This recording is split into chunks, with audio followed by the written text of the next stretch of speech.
I'm also a law student. I got tickly nose. And I wanted to do an update from the grade reveal video, the one that went wrong, the one that I thought was going to be a very standard YouTube video about how great my grades were.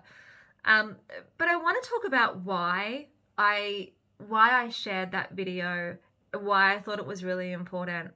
I wanted to represent not only what it's really like to be in law school, how hard you work, and the disappointment that comes when you don't necessarily get the grade that you want, but I want to represent people like me, people who are mums and paying off a mortgage and working and are busy as hell, and are stressed. We're stressed. We're stressful people. So I wanted to show that. I wanted there to be a representation. And ultimately, there wasn't a representation on YouTube for me. So I just wanted people to know, and for that specific video, that they weren't alone. So if you didn't get the grade that you wanted and you cried, but you told your friends, "Oh yeah, I'm fine," I'm with you. I'm there. I experienced it. I know how it feels, and I know it sucks. But the incredible thing that came from me posting that video is everyone in my community and people that I don't know direct messaged me or wrote publicly on Facebook or any of the socials that I wasn't alone. And I wasn't expecting that. I kind of wanted to be the leader of the pack and kind of say, "You're not alone." And then I realized, oh my gosh, like, I felt alone when I was creating that video, and now I know that I'm not. So if you have messaged, or if you've done in any way, if you've reached out to me, thank you. It has meant the world, and I feel so ready to go into next semester, and I've got a plan, and I'm excited.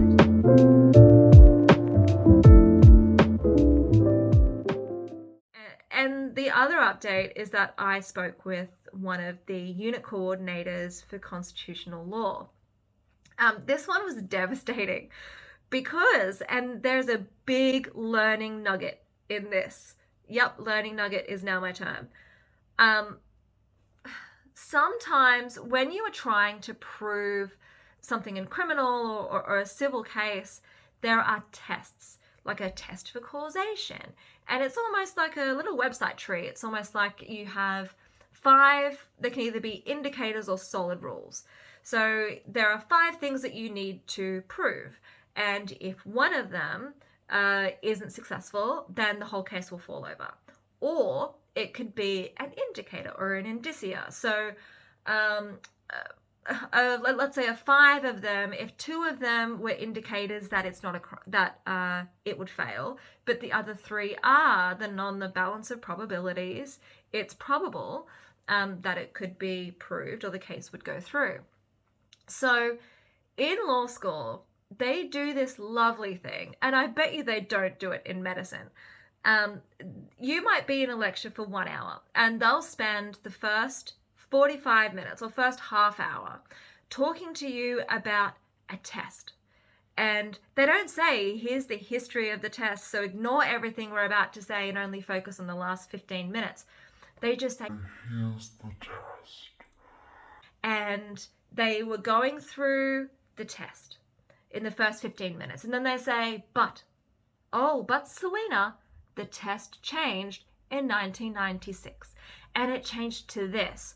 And then, so what you just learned, out the window, and then this is the test. And then in my notes, I had added in that test. And then I also added in the second version of the test from 1996. And then I also added in the version of the test, which is the current test for the 2001. Problem here is that in my notes for the assessment, in my outline, I had added all 3 because I wasn't too sure if I was going to say previously this was the test. However, this seminal case changed the test, and now it is this. And that was my original goal and why I included it in my notes. On the day of your assessment, you're pretty stressed anyway, your exam. You're stressed. I was on a time limit.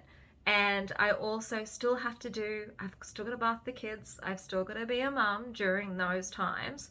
So I quickly looked at my notes. I saw the test and didn't realize that the new test was on a page break. So it was on the next page. So I looked at the old test. So I was close. Turns out that was worth 10 points. So I lost 10 points. I would have walked out with 36 out of 50, which would have put me at a 5, which is the actual score I needed. So the big nugget, the big takeaway here is just write the new test, or write the exact wording that you would put to answer that question. So instead of putting in exactly how to do test A and test B, but then here's how to do the current, just say the test was first conceived by this case or this judge, and then put your pinpoint. Then after that, go and then it changed. In this case, here's the year, but this is the current case. And then delete how to do the other one. Just delete it. Remove it, hit delete, delete, delete.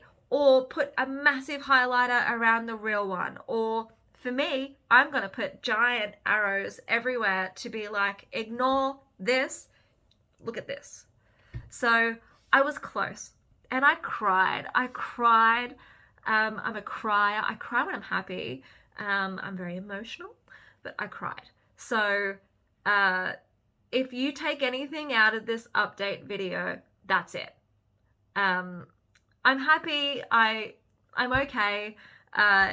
What some of you don't know, and this is the wonderful thing about YouTube land, is I'd seen my results on the Thursday.